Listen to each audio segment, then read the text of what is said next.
to Story Lab! This week we're talking about grit, while we take a look at the story of someone whose life went from bad to good, fast enough to make your head spin. Oh, and there's this. Here goes.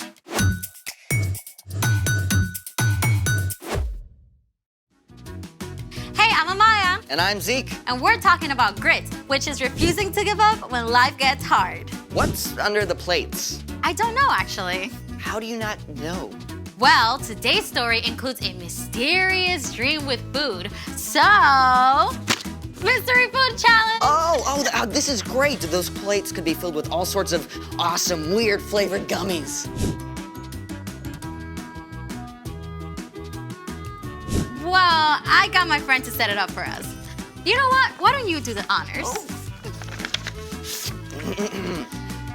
Mystery vegetable challenge. The Mystery Vegetable Challenge. Oh, I have a bad feeling about this, all the way from my taste buds down to my stomach. Oh, come on. Vegetables can be tasty. Only with ranch dressing. Oh, do we get ranch? I don't know. Let me see. Okay, it says here that we each pick a dish, then we see who can finish eating whatever vegetable they get. I don't know. Come on, you can totally do this. Grit, remember? Can I cook mine with bacon? Just pick. Fine.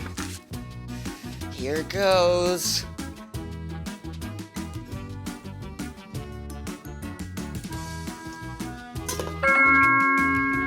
Ooh, that's a lot of carrots.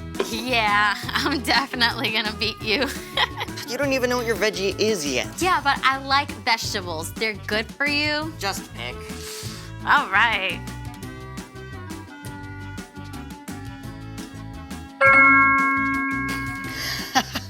Yum. Yum. Oh, this is great. Let's go. You like vegetables, right? Yeah. On your marks. Get set. Go! Oh.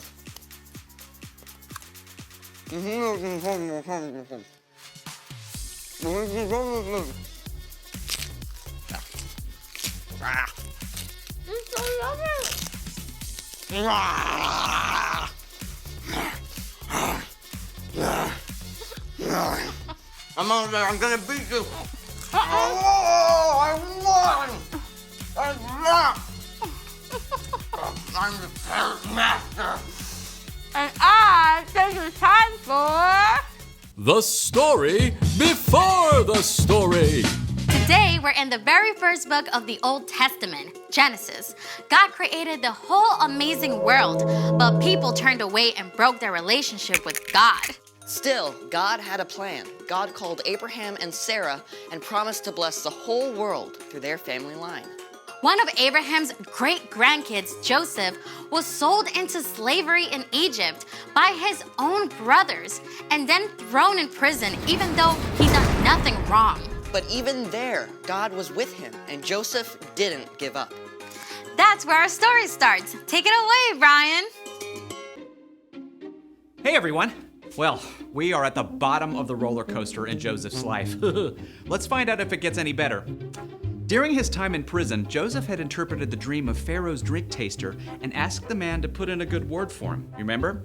But the drink taster forgot, until 2 years later when Pharaoh called his advisors together. I had 2 dreams last night. Who can tell me what they mean? No one could help Pharaoh until the drink taster, finally remembered Joseph. Pharaoh called for Joseph at once. Now, it must have been a serious shock to be pulled out of prison after so many years and marched straight into the palace. I've heard you can tell what dreams mean. Oh, I can't do it. But God will give the answer. I saw 7 fat cows come out of the river, but then 7 thin, ugly cows came up after and ate the fat cows. After that, I dreamed about 7 full heads of grain on a stem.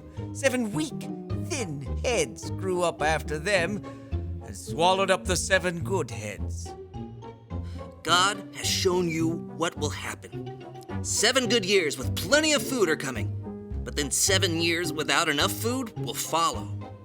Pharaoh should look for a wise, understanding man to take charge and store some of the food in the good years so there will be food to use later. God has made all this known to you.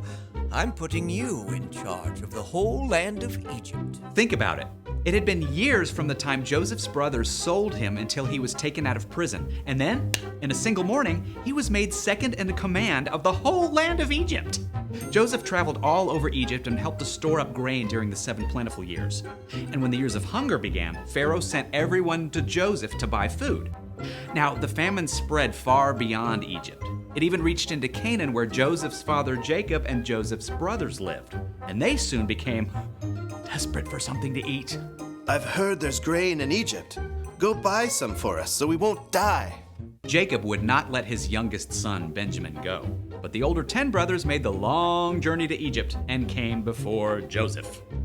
Joseph's brothers bowed down to him, just as Joseph had dreamed about so long before. We've come to buy grain. We're hungry. Joseph recognized them, but they did not know who he was, so Joseph decided to test them. You're spies! No, we were 12 brothers, sons of one man in the land of Canaan. Our youngest brother is now with our father, and one brother is gone. Joseph continued to test his brothers. He ordered them to leave Simeon behind, return home, and come back with Benjamin as proof of their innocence. Joseph had their sacks filled with grain and sent them away. Along the way, the brothers discovered that their money had been returned. When they arrived home, they showed Jacob the grain and told him everything that had happened. We have to take Benjamin back with us. Joseph is gone. Simeon is gone. I won't let you take Benjamin. At first, Jacob refused to let Benjamin go, but soon, all the grain brought from Egypt was gone. Go back. Buy us a little more food. The man warned us we can't return without Benjamin. I promise to keep him safe.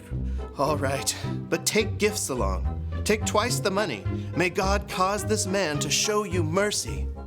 Once again, the brothers made the long trek to Egypt, this time with Benjamin. When they arrived, Joseph ordered that the brothers be taken to his own house, where a special meal was prepared. Is your father still living? He is alive and well. When Joseph heard that his father was still alive and saw his younger brother Benjamin, he was so moved, he left the room and wept. Then a short time later, at last, Joseph told his brothers who he was. I am your brother Joseph, the one you sold into Egypt. But don't be angry with yourselves. God sent me ahead of you to save many lives. Then Joseph hugged his brothers and wept. He forgave them. He told them to return to Canaan and bring Jacob and the rest of the families to live in Egypt, where they would have enough food, and that's exactly what happened. Joseph's entire family packed up and traveled to Egypt. Joseph finally saw his father Jacob again. The whole family settled in a place called Goshen and had enough to eat through the rest of the famine. The end. That is epic. I mean, Joseph's brothers did something terrible. Yeah, but God flipped it upside down. God made sure that Joseph was in the right place at the right time with the power to save his whole family. Yeah, that's right. Jacob's family actually became the Israelites. And remember, God promised to bless the whole world through them. In fact, hundreds of years later, Jesus was born into Jacob's family line. Through the life and death and resurrection of Jesus, every single one of us can be forgiven. Phew. So, what's our part in the story? Well, Joseph held on through some difficult times, right? But all those hard pieces ended up leading to something amazing. So, we can look at how God worked in Joseph's story and trust that God is at work in our lives too. Oh yeah, absolutely. God is big enough and amazing enough to take something that seems awful and still work out a good ending. Like, if you have to move away from your friends. Or maybe you get sick right before a big trip you've been super excited about. God can see the bigger story, even if we can't. God knows how things will be made right in the end. Yeah, we might just have to wait a little longer than we like. You know what? I think you two got it. See you next time. So here's the thing. Hold on, because there's a bigger story, and that can give you grit. You really don't have to finish that.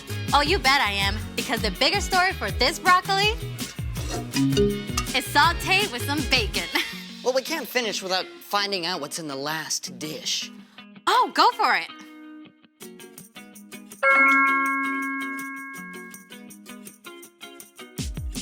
Seriously?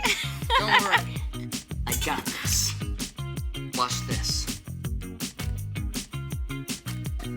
Impressive.